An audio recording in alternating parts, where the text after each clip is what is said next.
हे दोस्तों, welcome to my special fan theory video, जहां मेरी एक huge speculation fan theory for TV आपके साथ शेयर करूंगी। एंड ऑल्सो दोस्तों, यहाँ इस वीडियो में मोर और लेस पूरी हम लोकी सीरीज के सिर्फ टीवी वाली प्लॉट स्टोरी को समझने की कोशिश करेंगे मेरे फैन थ्योरीज के साथ कि आखिर हु इज द बॉस, और मैं से who is the real mastermind behind the time variance authority. तो फिर चलिए दोस्तों, आइए मेरे साथ फेक टीवी वाली सीरीज प्लॉट स्टोरी को टीयर अप करते हैं। So let's begin.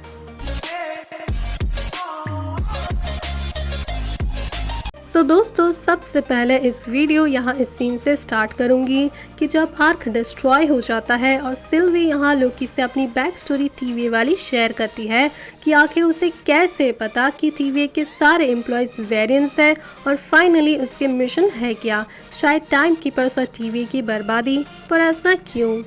इससे पहले कि मैं अब एक्सप्लेनिंग स्टार्ट करूं, उससे पहले मैं ये बता दूं कि ये वाली मेरी फैन थ्योरी थोड़ी सी ट्रिकी होने वाली है। दोस्तों, प्लीज़ थोड़ा सा गौर से मेरी बातों को सुनिएगा। Yes, perfect. तो दोस्तों, अब ये यहाँ इस वाले टाइम कीपर्स को देखिए, ये मिडिल वाले टाइम कीपर के हेड गियर को देखिए, क्या आपको कैंग द कॉन्करर की तरह नहीं लग रहा? एंड देन इस वाले टाइम कीपर को देखिए, इस वाले का हेड गियर मुझे कुछ हैंक पिम के इन्वेंटेड पिम हेलमेट की तरह लग रहा है। अब इस वाले टाइम कीपर को देखिए, क्योंकि ओरिजिनली तीनों टाइम कीपर्स में से एक टाइम कीपर फीमेल होती है, पर यहाँ तो तीनों के तीनों टाइम कीपर्स ही मेल है। तो ये तो क्लियर है कि एटलीस्ट ये टाइम कीपर्स की स्टैचू ओरिजिनल टाइम कीपर्स की नहीं हो सकती। और अब जब सिल्वी ऑफिशियली सीरीज में भी डिक्लेयर कर देती है कि टीवी में सारे एम्प्लॉयज वेरिएंट्स हैं, तो अब इसका मतलब इस टीवी के एग्जिस्टेंस को लेकर ही डाउट क्लियर है कि ये वाली कैंग द कॉन्करर की फेक टीवी है, क्योंकि according to the comics time keepers ही अपने टीवी के एम्प्लॉयज को क्रिएट करते हैं, and which is absolutely true. Due to security purposes original TV के एम्प्लॉयज को टाइम कीपर्स खुद ही क्रिएट करते हैं, सो दैट सिक्योरिटी ब्रीच होने का कोई रियली ही चांस हो। पर यहाँ तो सारे के सारे वेरिएंट्स हैं, हंटर्स भी, मूवीज भी और शायद रेवोना भी। और अब दोस्तों, यहाँ मैं आपको अकॉर्डिंग टू द कॉमिक्स एकदम थॉरली जैसा है वैसा ही बताऊंगी, बिना किसी मसाले के साथ, that the Kang the conqueror का लव इंटरेस्ट का कनेक्शन रहता है रेवोना के साथ। बट इनिशियली रेवोना कैंग को रिजेक्ट कर देती है, पर जब रेवोना को अपने सुप्रीम पावर्स को दिखाकर इम्प्रेस करने की कोशिश में जब कैंग एवेंजर्स को अपने फ्यूचर टाइमलाइन में लाकर फाइट करनी चाहिए, तब एवेंजर्स रेवोना के किंगडम के फोर्सेस के साथ मिलकर कैंग के साथ लड़ाई लड़ी, पर एंड में कैंग द कॉन्करर लड़ाई जीत जाता है और रेवोना के किंगडम को भी कॉन्कर कर लेता है। पर उसके बदले में कैंग रेवोना के साथ शादी करने का डिमांड रखता है। पर लड़ाई के बाद जब रेवोना के किंगडम को भी कैंग कॉन्कर कर लेता है, but because of his love interest Ravonna को छोड़ देता है। पर इस बात पर कैंग के खुद के एलीट कमांडर बेल्टेक को बहुत गुस्सा आ जाता है, क्योंकि बेल्टेक के हिसाब से कॉन्कर करना मतलब पूरी तरह से तबाही और सबका कत्ल करके कॉन्कर करना, और रेवोना को ना मारकर उसे शादी करने की इसी बात पर बेल्टेक पूरी तरह से कैंग के खिलाफ हो जाता है और कैंग को मारने की कोशिश करता है अपने पूरे जनरल फोर्सेस के साथ। और फिर इस लड़ाई के लिए कैंग फिर से एवेंजर्स के पास जाता है, ये बोलने के लिए कि हमारी लड़ाई तो बाद में होती रहेगी, पर फिलहाल के लिए मेरे खुद के ट्रेटर बेल्टेक से फाइट करने में मेरी हेल्प करो और मैं तुम्हें अपने ओरिजिनल टाइमलाइन में वापस से भेज दूंगा। एंड देन इसी बात पर एवेंजर्स भी कैंग का साथ देते हैं, पर फाइट के वक्त कैंग बेल्टेक को मार तो देता है, पर इस बीच जब बेल्टेक गोली चलाता है तब रेवोना कैंग को बचाने के लिए खुद बीच में आ जाती है और बेल्टेक के गोली लगने से रेवोना की मौत हो जाती है। पर रेवोना मरने से पहले एट लास्ट फाइनली कैंग के प्यार वाली फीलिंग्स को एक्सेप्ट कर लेती है, और फिर कैंग रेवोना को बचाने के लिए अपने खुद के बनाए हुए लिम्बो में ले जाता है, जो कि एक्चुअली में एक पॉकेट साइज खुद में ही एक यूनिवर्स होता है। सो अब वहाँ लिम्बो के टेक्नोलॉजीज के हेल्प से कैंग रेवोना को मरने वाले ओरिजिनल टाइम के आने से पहले ही बचा लेता है, which means almost similar kind of a nexus event करना और फ्यूचर के आउटकम को होने से पहले ही समय में पीछे जाकर एक्शंस को रिवर्स करके एक न्यू फ्यूचर के आउटकम को क्रिएट कर देना। पर ऑब्वियसली ऐसा करने से एक डाइवर्जेंस क्रिएट हो जाता है, और इसी वजह से कैंग एक्चुअली में रेवोना के दो अल्टरनेट डाइवर्जेंस को क्रिएट कर देता है। एक डाइवर्जेंस जहां अब रेवोना अलाइव है और हमेशा के लिए उसके बाद से कैंग के लिम्बो में ही रहती है, और दूसरी वाली रेवोना जो कि मरी हुई है। अब मरी हुई रेवोना की भी आगे स्टोरी है और वो बाद में कैंग से बदला लेने और कैंग को मारने भी आती है। सो जिस रेवोना को फिलहाल हम अभी देख रहे हैं, मुझे लगता है ये अल्टरनेट डाइवर्जेंस वाली अलाइव रेवोना है और कैंग के बनाए हुए फेक टीवी की जज होती है, जिससे अपने पास्ट के मेमोरीज के बारे में शायद ज़्यादा कुछ याद नहीं। पर लोकी की वेब सीरीज इस कॉमिक वाले इशू को किस तरह से मोल्ड करेगी, अब वो तो हम देखेंगे ही। और रही बात मोबियस की, वैसे मोबियस भी पूरी तरह से वेरिएंट है या नहीं ये तो क्लियर नहीं है। मोबियस हो सकता है ओरिजिनल है, पर सिर्फ उसका मेमोरीज ही वाइप आउट किया गया हो, क्योंकि जब मोबियस यहाँ रेवोना से कहता है कि उसने अभी तक टाइम कीपर्स को कभी देखा ही नहीं, देन पॉसिबल है कि मोबियस के मेमोरीज को भी बाकी एम्प्लॉयज़ की तरह वाइप आउट किया गया हो। पर मोबियस की कहानी कैंग के साथ जुड़ती तब है जब ओरिजिनल मोबियस ओरिजिनल टीवी और टाइम कीपर्स के लिए काम करता था और उसी वक्त फैंटास्टिक फोर के कई बार अल्टरनेट टाइमलाइंस को ट्रैवल करने की वजह से उनके टीवी की अरेस्टिंग का केस का पूरा जिम्मा भी मोबियस के कंधे पर ही था। पर any how fantastic four TV से बच निकलते हैं और जाते जाते टीवी के मॉनिटर्स में वायरस मेल फंक्शंस को क्रिएट करके फैंटास्टिक फोर के जितनी भी टाइम ट्रेवल वाली डाटास और डॉक्यूमेंट्स थे वो सारे रिकॉर्ड्स और डॉक्यूमेंट्स को डिलीट कर देते हैं। और इसी का प्रूफ हमें यहाँ मिलता भी है जब रेवोना के मॉनिटर में यहाँ एक अल्टरनेट इवेंट की ब्रांचेस की लोकेशन नेमलेस रहती है, यानी कि उस वाली इवेंट की डॉक्यूमेंट्स टीवी के रिकॉर्ड्स में से अभी तक डिलीटेड है। और तभी इसी बात के टेंशन में जब मोबियस पर प्रेशर आने लगा मोबियस के सीनियर मिस्टर अल्टरनेटी से कि डॉक्यूमेंट्स को खोज कर निकालो, नहीं तो डिमोशन कर दिया जाएगा और मे बी जॉब से ही निकाल दिया जाएगा। और तभी इसी बात से परेशान मोबियस को फैंटास्टिक फोर ही सजेशन देते हैं कि मोबियस को फिर से कैंग के पास जाकर जॉब के लिए अप्लाई करना चाहिए। और फिर जब मोबियस कैंग के पास आता है तब कैंग मोबियस को तो जॉब में रखता ही है, पर साथ में उसे प्रमोशन भी दे देता है। और मे बी तब से मोबियस के मेमोरीज को भी वाइप आउट करके कैंग अपना झूठा टीवी का ऑफिस चला रहा है। अब कैंग फेक टीवी क्यों चला रहा है ये तो लोकी के सीरीज में देखेंगे ही, पर मेरी पॉसिबल स्पेकुलेशंस है कि शायद Kang the conqueror time keepers को ऑलरेडी मार चुका है और खुद का एक छोटा टीवी ऑफिस बना रखा है, क्योंकि इस पूरे मार्वल वर्स में अगर देखें तो सबसे ज़्यादा किसी का टाइम ट्रैवलिंग का रिकॉर्ड्स अगर होगा देन वो कैंग द कॉन्करर का ही होगा। और ओरिजिनल टीवी तो इसी अल्टरनेट टाइमलाइंस वाली ट्रैवलिंग्स के खिलाफ थी, और हो भी क्यों ना, क्योंकि आखिर यही तो मेन रीज़न था टाइम कीपर्स के क्रिएशन के पीछे। तो अब शायद कैंग ने अपने रास्ते का कांटा टीवी को ही मारकर हटा देता है। हैज़ बिकॉज वो हर एक प्लेस और प्लैनेट्स को और हर एक यूनिवर्स को कॉन्कर करना चाहता है, इसलिए वो अपने हर एक मिशंस में कभी कभी अपना ही 2-3 वेरिएंट्स एक साथ क्रिएट करके साइमल्टेनियसली अलग अलग प्लैनेट्स में और अलग अलग टाइम पे अपने मिशंस को अंजाम देता है और देखता रहता है कि कौन से वाले उसके वेरिएंट्स सही से काम को अंजाम दे रहे हैं। अगर सही से अंजाम दे रहे हैं देन वेल एंड गुड, अगर नहीं देन एक और वेरिएंट को क्रिएट करता है। So yes of course time में बैक जाने की टाइम ट्रैवलिंग्स करके अल्टरनेट टाइमलाइंस को क्रिएट करना और नेक्सस इवेंट्स, इन सारे कॉन्सेप्ट को लेकर ही कैंग द कॉन्करर आर्क जो है वो इसी वजह से ही है। पर अब कैंग ने फेक टीवी या कहे सिर्फ उसकी पॉकेट यूनिवर्स लिम्बो या फिर लिम्बो में उसका फ्यूचर सिटी बेस को बनाने की टेक्निक कहाँ से सीखता है, क्या पता यहाँ में भी क्वांटम रेल्म टनल वाली वर्ल्ड की कुछ टेक्नोलॉजी की हेल्प से क्रिएट की गई हो, जैसे कि ऑलरेडी हम यहाँ क्वांटम मेनिया के ट्रेलर में देख सकते हैं कि कैसे कैंग चोरी छिपे क्वांटम रेल्म के अंदर हैंक पीम के डिस्गाइज में सैर सपाटा करते हुए क्वांटम रेल्म के अंदर वाली यूनिवर्स को एक्सप्लोर करता है। सो शायद इस पूरे रचयिता को लेकर हम क्वांटम मेनिया की मूवी में भी देखेंगे।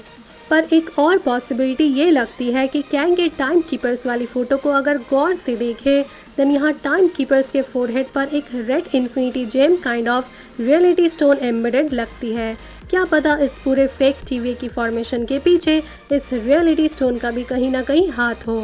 एंड ऑल्सो इस वजह से कैंग की टीवी भले ही टेक्नोलॉजी और टूल्स वाइज बहुत ही एडवांस्ड है, क्योंकि कैंग द कॉन्करर बिल्कुल हमारे ही तरह सेवी टेकी इंसान है, बट आई मस्ट से कि कैंग की फैशन सेंस उतनी ही द लेवल वाली खराब है। खैर चलो छोड़ो कोई नहीं, पर ये समझ नहीं आता कि कैंग इतना टेक्नोलॉजी एडवांस्ड होने के बावजूद टीवी के एम्प्लॉयज टाइपराइटर्स क्यों यूज़ करते हैं। अब इस टाइपराइटर वाली क्यूरियोसिटी के लिए भी सीरीज को देखना पड़ेगा। अब अगर आप ये सोच रहे होंगे कि देन कैंग के फेक टीवी में मैजिक वर्क क्यों नहीं करती, देन वो इसीलिए क्योंकि टीवी कैंग द कॉन्करर के लिम्बो में है और उसकी खुद की बनाई हुई लिम्बो की यूनिवर्स में भी टाइम कुछ अलग तरह की ही काम करती है। और यहाँ मूवीज भी लोकी से टीवी के बारे में यही कहता है। सो बेसिकली आप ये भी कह सकते हो कि ठीक क्वांटम रेल्म वाली टनल की वर्ल्ड की तरह ही यहाँ टाइम कुछ अलग तरह की ही वर्क करती है। और यहाँ इस लिम्बो में जहाँ कैंग का created future city based Chronopolis होता है, यहाँ कैंग अपने सारे रेम्स को कंट्रोल करता है, पॉसिबली काइंड ऑफ हमारे सीसीटीवी कंट्रोल रूम जैसा। और पॉसिबली इसी क्रोनोपोलिस में ही कैंग क्रिएट करता है फेक टीवी की हेडक्वार्टर। और इस क्रोनोपोलिस सिटी से कहीं दूसरी जगह अगर आपको जाना हो, देन यहाँ कोई वेज या रूट्स नहीं होते कि आप मान लो चल के आ गए या फिर उड़ के आ गए, पर बल्कि सिर्फ टेलीपोर्ट के थ्रू यहाँ से आना जाना होता है। जैसे कि हमने देखा भी टेम्पेड वाली टाइम डोर पोर्टल वाली टेक्नोलॉजी। और शायद पॉसिबल है कि इसी वजह से लोकी को अरेस्ट करने इतनी जल्दी हंटर B-15 गोमिडेसर पहुंच जाती है। और तभी मैं सोचूं इतनी जल्दी तो हमारे यहाँ पुलिस भी नहीं आती।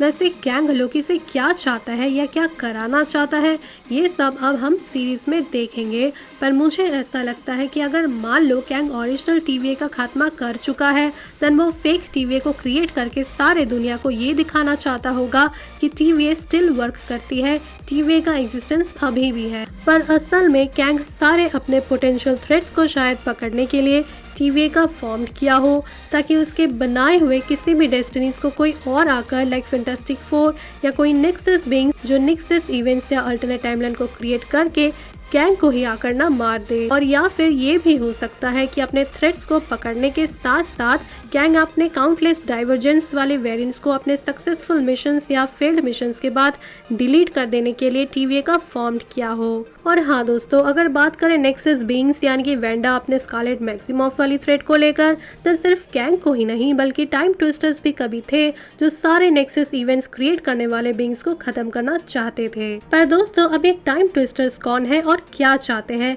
ये वाली मेरी आने वाली नेक्स्ट वीडियो की टॉपिक होने वाली है। सो अगर आप मेरे वीडियो को पहली बार देख रहे हैं, देन आप जल्दी से मेरे चैनल को सब्सक्राइब कर लो ताकि आपको नोटिफिकेशन मिल पाए मेरे न्यू अपकमिंग वीडियोस के अपडेट्स के लिए। तो दोस्तों, अब रही बात लोकी की, देन ये तो सभी जानते हैं कि लोकी की डेथ स्टेटस क्या है। वो इमॉर्टल तो नहीं है, बट री इनकारनेशन उसकी होती रहेगी। ऑल्सो वो एक गॉड ऑफ मिस्चिफ है और जो बहुत अच्छा सॉर्सरर भी है। और फ्यूचर में इवन लोकी थैनोस की तरह इन्फिनिटी स्टोन्स को कलेक्ट करने की कोशिश में भी रहेगा। एंड देन लोकी का अल्टरनेट टाइमलाइंस में ट्रैवल करना, देन मुझे ज्यादा बोलने की जरूरत नहीं है कि लोकी के इतने सारे री इनकारनेशंस, चाहे किड लोकी हो या किंग लोकी हो या फिर सिल्वी हो, ये सारे के सारे क्या कर सकते हैं और क्या करना चाहते हैं। भैया समझदार को तो सिर्फ इशारा ही काफ़ी है। और ये इशारा शायद बहुत पहले ही कैंग द कॉन्करर को मिल चुका था कि उसके जैसा कॉन्कर करने वाली सोच रखने वाला अगर कोई ऐसा दूसरा था जो यही सेम मोटिव रखता हो,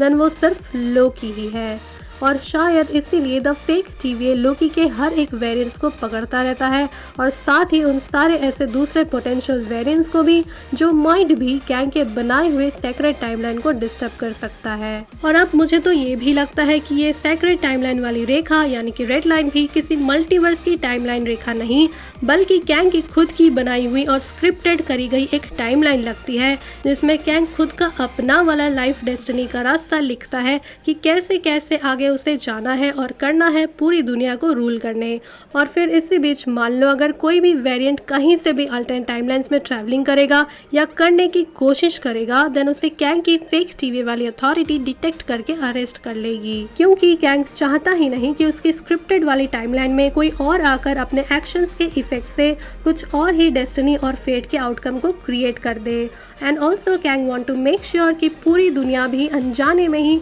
कैंग के इसी बनाए हुए खुद के टाइमलाइन के रूल्स के हिसाब से ही चले। और अगर किसी ने भी रूल तोड़ा टाइम ट्रैवलिंग बैक या फ्यूचर में जाकर अपने फेट को चेंज करने की, देन कैंग की फेक टीवी आपको वेरिएंट कह के कोर्ट रूम में डाल देगी एंड डायरेक्ट आपको डिलीट या रिसेट कर देगी, चाहे आप वेरिएंट हो या ना हो। और ये बात मैं नहीं कह रही, ऐसा तो खुद रेवोना अपने बातों से हिंट दे रही है जब एपिसोड 1 में लोकी से कहती है कि एवेंजर्स ने जो किया उनका ऐसा करना वो suppose to be happen, but तुम्हारा अल्टरनेट टाइमलाइन ट्रैवल करना और अपने डेथ को अंडू करना ऐसा नहीं होना था। और फिर लोकी से ये भी कहती है कि तुम्हारी लाइफ की स्टोरी तुम्हारी नहीं है। और अब आप यहाँ मुझे ये बताओ कि ओरिजिनल TVA का काम है सिर्फ अल्टरनेट टाइमलाइंस या फिर नेक्सस इवेंट्स को होने से रोकना या फिर जो भी टेम्पोरल इंटरफेरेंस ट्रैवलिंग करता है उसे पकड़ना, पर टाइम कीपर्स भला प्रॉपर टाइम फ्लो कैसे हो और किस तरह से हो ये क्यों डिटेक्ट करने चले।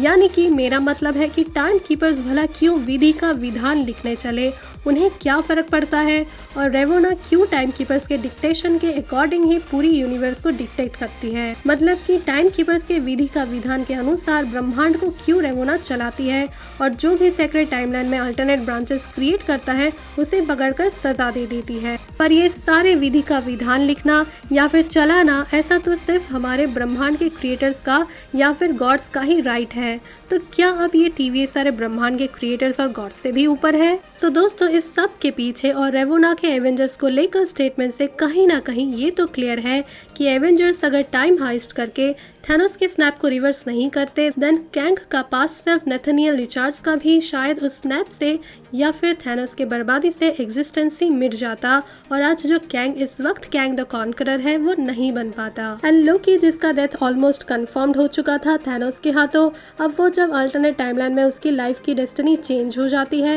And then may be Kang को इस बात का कोई थ्रेट फील हुआ हो कि जिस तरह कैंग अपने वेरिएंट्स और री इनकारनेशन से अपने डेस्टिनीज को क्रिएट करता है और चेंज करता रहता है, ठीक उसी तरह लोकी का भी हर एक री इनकारनेशन का एक अलग ही मिशन ऑफ रीबर्थ रहता है। एंड देन लोकी के किसी भी री इनकारनेशन वाले कैरेक्टर्स की वजह से कहीं कैंग के किसी भी पास्ट या फ्यूचर वाले री इनकारनेशन या वेरिएंट्स का एग्जिस्टेंस ना मिट जाए लोकी के क्रिएट किए गए किसी भी वॉर्स में। सो शायद मे बी इसीलिए अब कैंग लोकी के हर एक री इनकारनेशन या वेरिएंट्स को पकड़कर खत्म कर देना चाहता है ताकि अब लोकी भी TVA की तरह कैंग के रास्ते का कांटा बनकर ना खड़ा हो पाए। सो ऑल इन ऑल शायद ये सारे रीजंस हो सकते हैं कैंग द कॉन्करर के फेक वाली TVA के फॉर्मेशन के पीछे,